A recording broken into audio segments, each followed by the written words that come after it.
Hello बच्चों, स्वागत है आप सभी का आपके अपने YouTube चैनल फिजिक्स क्लासेस में। तो आज हम क्लास 9th में जो हमारा सेकंड चैप्टर है, क्या हमारे आसपास के पदार्थ शुद्ध हैं, इसके जो एक्सरसाइज के क्वेश्चन हैं उनको देखने वाले हैं। इससे पहले वाली वीडियो में हम क्लास ले चुके हैं एक चैप्टर नंबर 1 हमारे आसपास के पदार्थ। तो उसके मैंने आपको क्या किया था, एक्सरसाइज के सॉल्यूशन करा दिए थे सारे चैप्टर के। ठीक है, सारे पूरे चैप्टर के जितने भी क्वेश्चन थे वो सब करा दिए थे। अब हम देखने वाले हैं हमारा चैप्टर नंबर 2 क्लास 9th का, क्या हमारे आसपास के पदार्थ शुद्ध हैं। तो इसकी एक्सरसाइज देखेंगे हम, कहाँ से इसकी एक्सरसाइज है, क्या क्या क्वेश्चन है इसमें। देखिए, सबसे पहले इसमें क्वेश्चन नंबर हमारा 1 क्या आएगा। क्वेश्चन नंबर 1 है हमारे पास अभ्यास। देखिए, ये आपका अभ्यास है। इसमें क्वेश्चन नंबर 1 है, निम्न को पृथक करने के लिए आप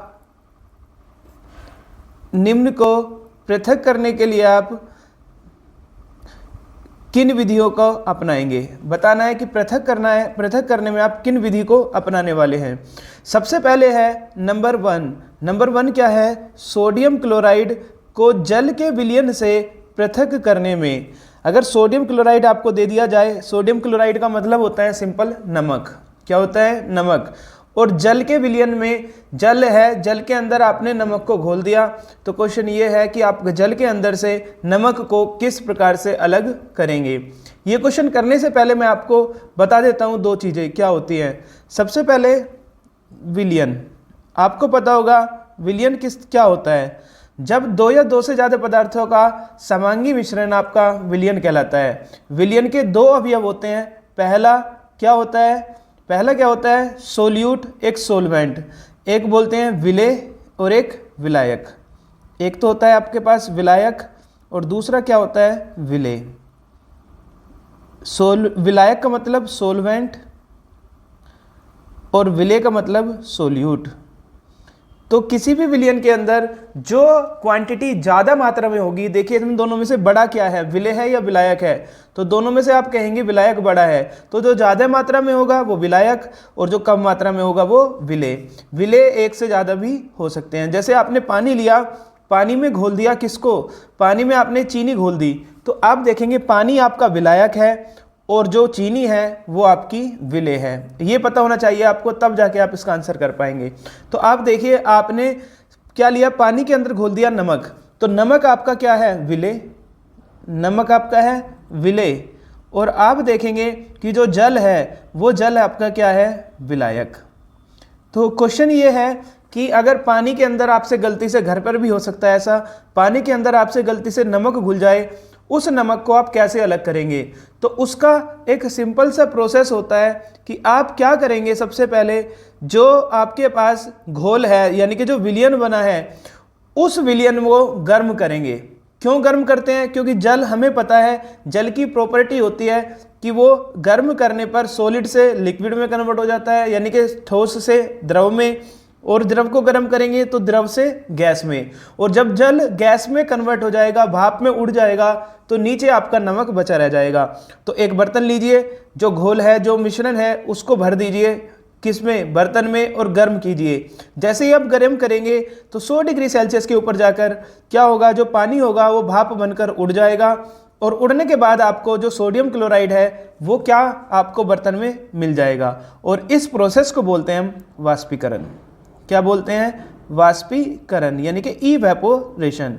तो वाष्पीकरण के द्वारा हम नमक घुले जल को क्या कर सकते हैं, दोनों को अलग अलग कर सकते हैं। तो आंसर इसका क्या आएगा आपके पास, वाष्पीकरण। चलिए देखते हैं दूसरा क्वेश्चन। क्वेश्चन नंबर, इसका सेकंड पार्ट क्या है हमारे पास। सेकंड पार्ट में कहा है क्या, देखिए सेकंड पार्ट में कहा है, अमोनियम क्लोराइड को सोडियम क्लोराइड तथा अमोनियम क्लोराइड के मिश्रण से पृथक करना। एक मिश्रण है अमोनियम क्लोराइड का, उसके अंदर सोडियम क्लोराइड और अमोनियम क्लोराइड घुला है। तो हमें अमोनियम क्लोराइड को अलग करना है। ठीक है, अमोनियम क्लोराइड को क्या करना है, अलग।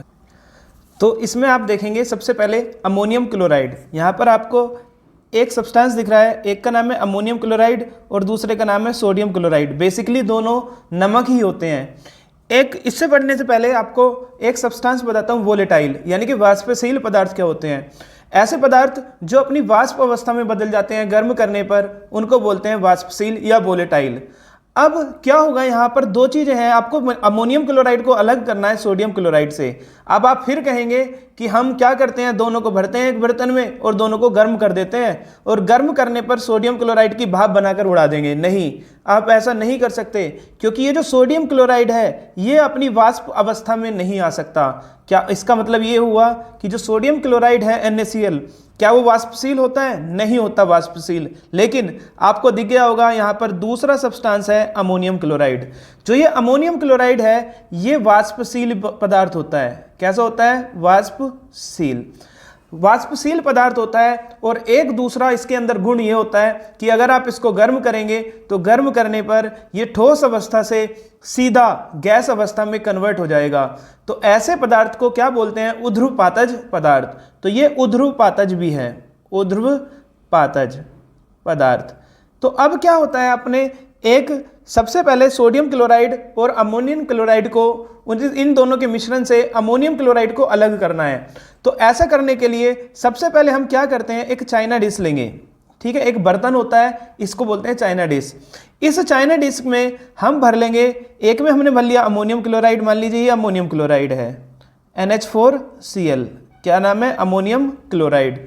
और इसमें हम भर लेंगे किसको? सोडियम क्लोराइड को। या ये सोडियम क्लोराइड के क्रिस्टल हैं, ये क्या है आपके पास? Sodium chloride NaCl। अब आप क्या करेंगे, इसको गर्म करना स्टार्ट करेंगे।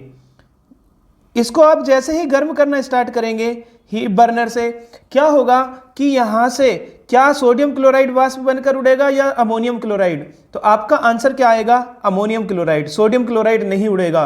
क्यों नहीं उड़ेगा? क्योंकि सोडियम क्लोराइड अवाष्पशील पदार्थ होता है। ठीक है, दोबारा समझ लीजिए, अगर सोडियम क्लोराइड वाष्पशील होता तो पहले वाले मेथड में सोडियम क्लोराइड भी जल के साथ उड़ जाता। तो जो सोडियम क्लोराइड है वो वाष्प में नहीं कन्वर्ट होगा। कौन होता है? Ammonium chloride. एक एग्जांपल देता हूँ, आपने देखा होगा कि घरों में जब हमें कपड़ों को बचाना होता है कीटाणु वगैरह से, तो क्या कर देते हैं, छोटी छोटी वाइट बॉल लाते हैं और कपड़ों के बीच में रख देते हैं। आप देखते हैं कि जो वो वाइट बॉल है, मान लीजिए आपने जनवरी में रखी है, दिसंबर में रखी है, तो फरवरी मार्च अप्रैल आते आते वो वाइट बॉल या तो बहुत छोटी रह चुकी होगी या वो खत्म हो चुकी होगी। ऐसा क्यों होता है कि जो वाइट बॉल होती है उस वाइट बॉल का नाम होता है नेफ्थलीन। तो वो जो नेफ्थलीन की बॉलें होती हैं वो ऊर्ध्वपातन का गुण शो करती है। मतलब आप उसको रखेंगे, जैसे ही टेम्परेचर देंगे, टेम्परेचर देने पर वो ठोस अवस्था से सीधा गैस अवस्था में कन्वर्ट हो जाती है। ऐसी कुछ यहाँ पर होने वाला है कि आपने सोडियम क्लोराइड और अमोनियम क्लोराइड को एक चाइना डिस्क में भर के रख दिया, दोनों के मिश्रण को। अब आपने हीट दी, तो हीट देने पर आप देखेंगे जो अमोनियम क्लोराइड होगा NH4Cl, वो बिना द्रव अवस्था में कन्वर्ट हुए ऊपर उड़ने लगता है, ऊपर जाने लगता है। किसकी फॉर्म में? वाष्प की फॉर्म में। किसकी? वाष्प की। अब क्या हमें इसको गुम कराना है ऊपर? नहीं, हमें इसको गुम नहीं कराना, हमें इसको क्या करना है? इकट्ठा करना है ऊपर। और जब इकट्ठा करना है तो किसी पात्र में हमें क्या करना होगा? इकट्ठा करना होगा। तो पात्र में इकट्ठा करने के लिए हम इसके ऊपर एक फनल लगा देते हैं। क्या लगा देते हैं? एक फनल। फनल क्या काम करती है? देखिए किस तरह से फनल होती है, समझिए। ये यहाँ पर एक फनल लगा दी हमने, उल्टा एक फनल लगा दी इस तरह से। तो आप देखेंगे कि जैसे ही वाष्प बनेगी, किसकी वाष्प बनेगी? यहाँ पर अमोनियम क्लोराइड की। तो वाष्प ऊपर जाएगी और ऊपर जाकर क्या होगा, दोबारा से ये उस पार्ट में जाएगी फनल के जिस पार्ट का टेम्परेचर कम होगा। और जैसे ये जाएगी यहाँ पर देखेगी टेम्परेचर कम हो गया, ये तुरंत फिर वाष्प से किस में कन्वर्ट हो जाएगी? सॉलिड में कन्वर्ट हो जाएगी। और इसके किनारों पर, फनल के किनारों पर आपको अमोनियम क्लोराइड जमा हुआ दिख जाएगा। तो इस तरह से आप देखेंगे कि हमने अमोनियम क्लोराइड को गर्म करके क्या कन्वर्ट कर लिया? बाहर अलग कर लिया। किस प्रोसेस के साथ? तो इस प्रोसेस को बोलते हैं ऊर्ध्वपातन। क्यों? क्योंकि इसमें जो सॉलिड है वो डायरेक्टली कन्वर्ट हो गया किस में? वेपर स्टेट में, यानी कि गैसीय अवस्था में। तो ये एक ऐसा प्रोसेस है, इसमें हमने अमोनियम क्लोराइड को सोडियम क्लोराइड से अलग किया है। तो अभी तक हमने दो पृथक्करण पढ़े हैं। पहले में हमने सोडियम क्लोराइड को जल के विलयन से पृथक करा वाष्पीकरण के द्वारा, और इसमें अमोनियम क्लोराइड को सोडियम क्लोराइड तथा अमोनियम क्लोराइड के मिश्रण से क्या किया है, अलग किया है। तो नंबर 2 भी हमारा क्या होता है, कंप्लीट। इसके बाद देखते हैं हम नंबर 3 हमारा क्या कहता है। तीसरा है हमारे पास, धातु के छोटे टुकड़ों को कार के इंजन ऑयल से पृथक करने में आप किस विधि का प्रयोग करेंगे। थर्ड देखेंगे, धातु के टुकड़े हैं, उसको कार का इंजन ऑयल है। देखिए जो कार है उसके अंदर जो ऑयल डलता है, तेल डलता है, उसके अंदर धातु के छोटे छोटे टुकड़े उसमें मिल गए हैं। तो धातु के छोटे छोटे टुकड़े को आप कैसे अलग करेंगे। तो इसका आंसर सिंपल सा होगा कि आप नॉर्मल फिल्ट्रेशन मेथड यूज करेंगे। फिल्ट्रेशन जैसे आपने देखा होगा घर में चाय वगैरह आप छानते हैं छन्नी की हेल्प से। छन्नी में जो चाय के कण होते हैं वो ऊपर ही रुक जाते हैं और पानी चाय नीचे आ जाती है। उसी तरह से आप देखेंगे जो तेल है, ऑयल जो मिला हुआ है, उसमें धातु के छोटे छोटे टुकड़े मिले हैं। आप फिल्ट्रेशन से उसको छानिए, छानने पर जो तेल है वो नीचे निकल जाएगा और आप देखेंगे जो धातु के टुकड़े हैं वो ऊपर आ जाएंगे। तो ये सिंपल सा है। इसको बोलते हैं किस विधि से, इसको बोलते हैं हम फिल्ट्रेशन। क्या बोलेंगे, फिल्ट्रेशन। और दूसरा छानन विधि, या क्या बोल सकते हैं, छानन विधि। तो कौन सी विधि से, छानन, या इंग्लिश में बोलते हैं फिल्ट्रेशन। तो ये तो आसान है, हम फिल्ट्रेशन कर देंगे उसका।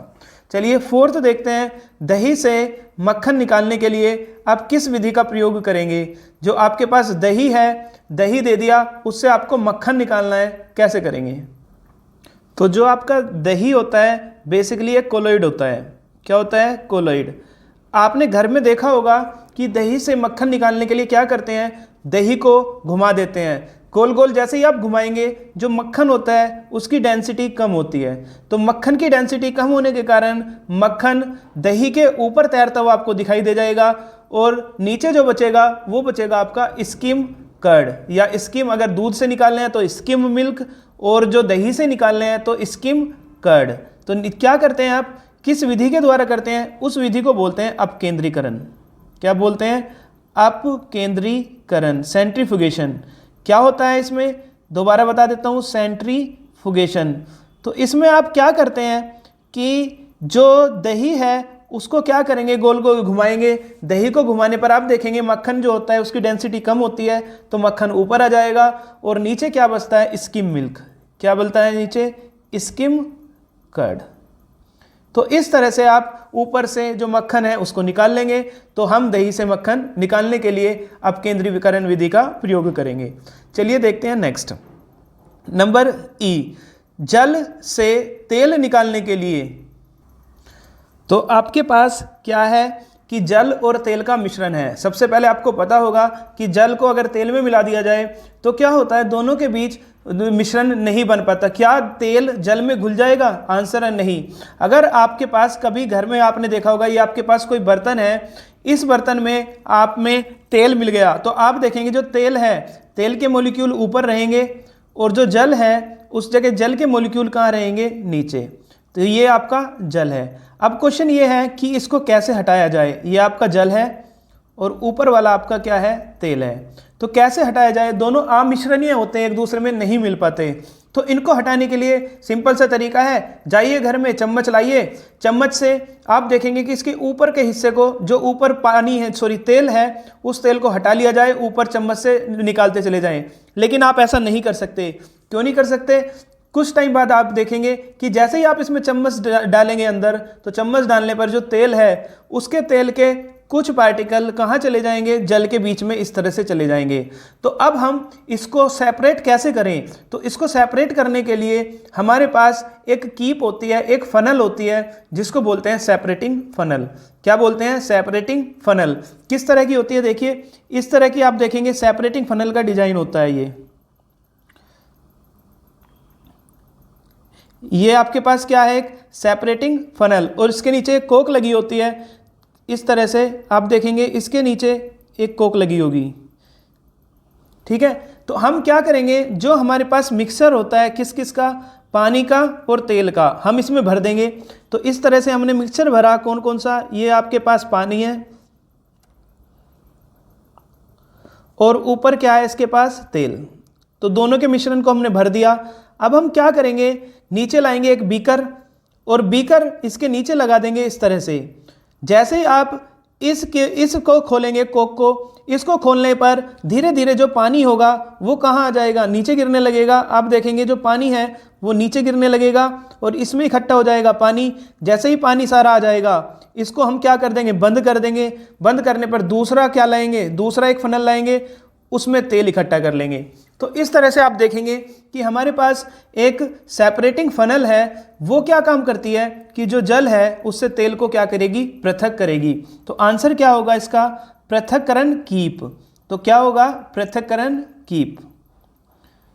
पृथक्करण कीप के द्वारा हम क्या करेंगे, तेल और जल के मिश्रण को अलग करेंगे। तो आंसर आएगा सेपरेटिंग फनल। ठीक है, सेपरेटिंग फनल। चलिए देखते हैं नेक्स्ट क्वेश्चन नंबर एफ। इसका एफ पार्ट है हमारे पास।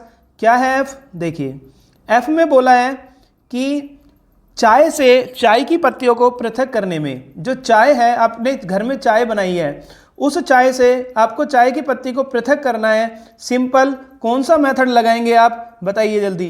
तो मैंने आपको बताया था उनको फिल्टर कर लेंगे। अभी ऊपर मैंने आपको बताया था, ये देखिए धातु के छोटे टुकड़े को कार के इंजन ऑयल से पृथक करने में छानन।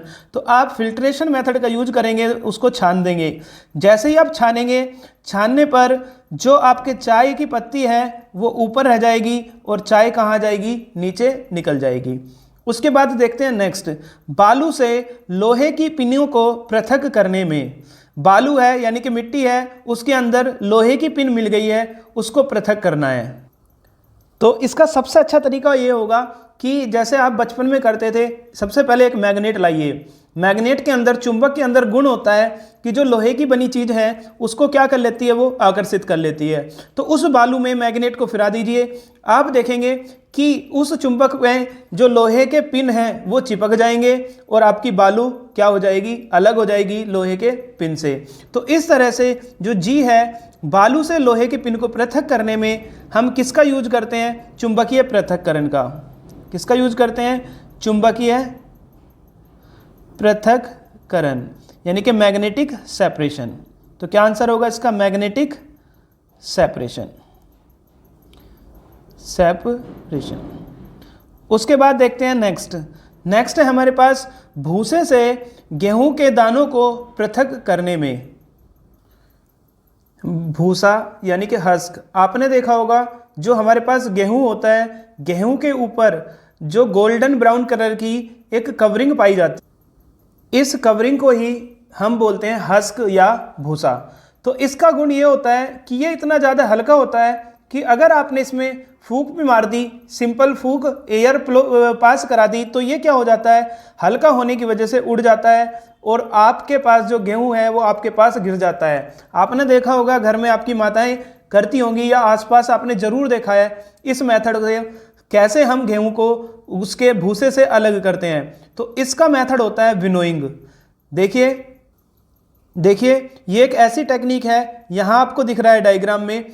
इसमें क्या होगा कि इस तरह से एक स्टूल लिया, स्टूल के ऊपर चढ़कर यहाँ पर जो भूसा था, जो गेहूं में मिला हुआ था, उसको ऊपर से विनोइंग किया। ऊपर से जैसे ही आपने विनोइंग किया, तो विनोइंग के प्रोसेस के बाद, यानी कि फटकने के बाद, हिंदी में बोलते हैं इसको फटकना। तो फटकने के बाद क्या होगा कि ये जो भूसा है हल्का होने की वजह से उड़ जाएगा हवा के साथ, और जो गेहूं के दाने हैं वो आपके नीचे इकट्ठा हो जाएंगे। तो इस मेथड को, इस टेक्निक को बोलते हैं विनोइंग। तो इसका आंसर क्या आएगा, विनोइंग या फटकन या फटकना। विनोइंग।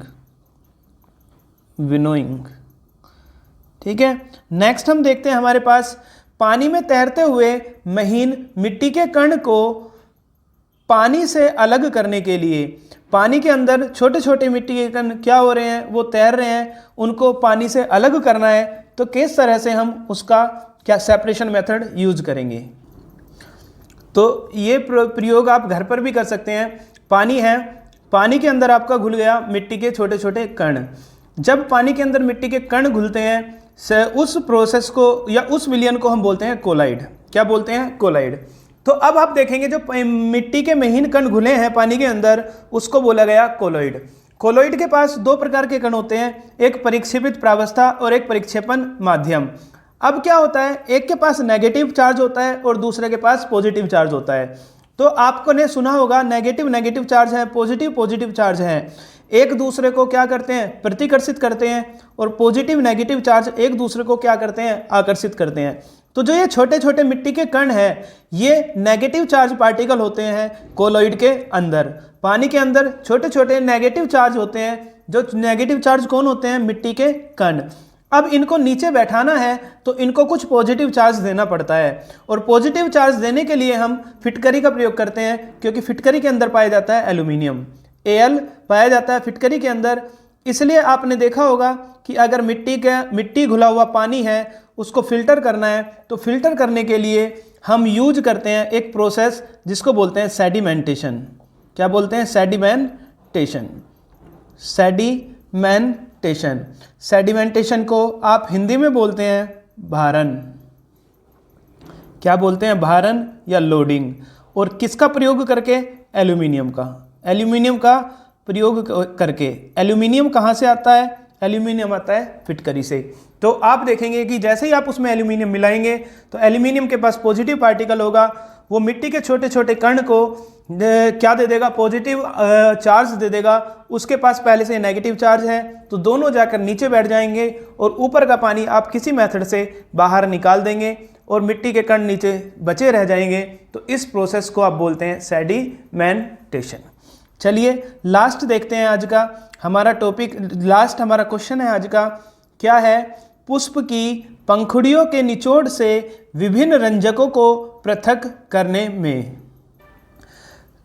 तो जो पुष्प है उसकी पंखुड़ियों का जो निचोड़ है, मान लीजिए आपको कोई कलर दिख रहा है पिंक, एक उसके अंदर पिंक कलर है, आपको उसके अंदर वो पिंक कलर मिलकर बना हुआ है, मान लीजिए लाल, पीला, हरा, नीला, इन कलर से मिलकर बना हुआ है। तो उन कलर को आपको अलग अलग करना है। तो उसके लिए एक प्रोसेस होता है, एक आपके पास पेपर मिलेगा, उस पेपर का नाम होता है क्रोमेटोग्राफी।